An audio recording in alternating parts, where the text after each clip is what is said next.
The time keeps on flying.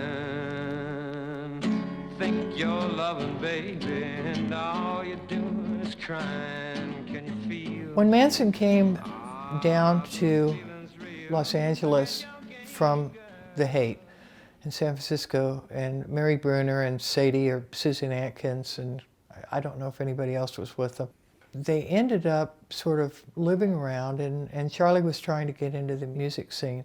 Charlie could sit down and play a guitar, 3 chords, with flies and sing a song about the flies landing on him. He did have a talent.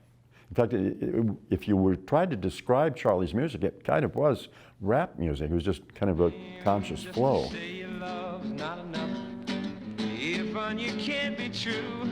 You can tell those lies, baby, but you're only fooling you. He ran across Dennis Wilson, and Dennis was, of course, with the Beach Boys, and he was intrigued by Charlie.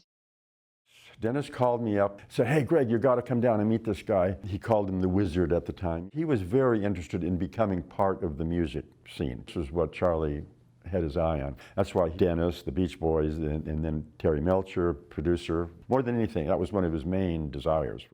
Manson met Dennis Wilson and discovered this, oh wow, this palace here, and some of his followers started living there. Manson and the family would have parties there, and they kind of trashed the place.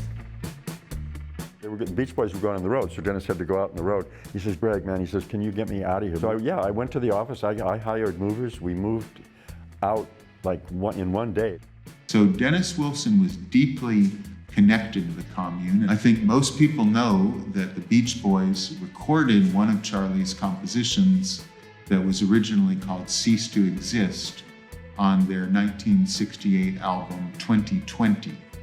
But Dennis Wilson rearranged the song and changed the lyrics to cease to resist rather than cease to exist, and turned it into an ordinary love song.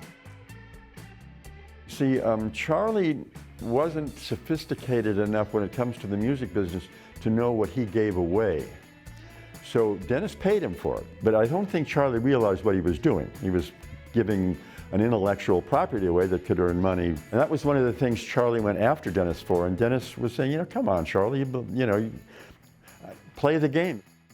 I mean, as a kid, those lyrics, because we covered the song in '81, and I don't think I really paid much attention to the Well, they're lyrics. very simple, so they can be taken many ways. Like Cease to Exist is like, it's kind of a love song. Submission is a gift. Yeah, it's like kind of like, love is free, come to your brother, make love to me, make love to them. There's a lyric, submission is a gift, come on, give it to your brother. I think he was trying to exploit the free love movement at the time for his own benefit.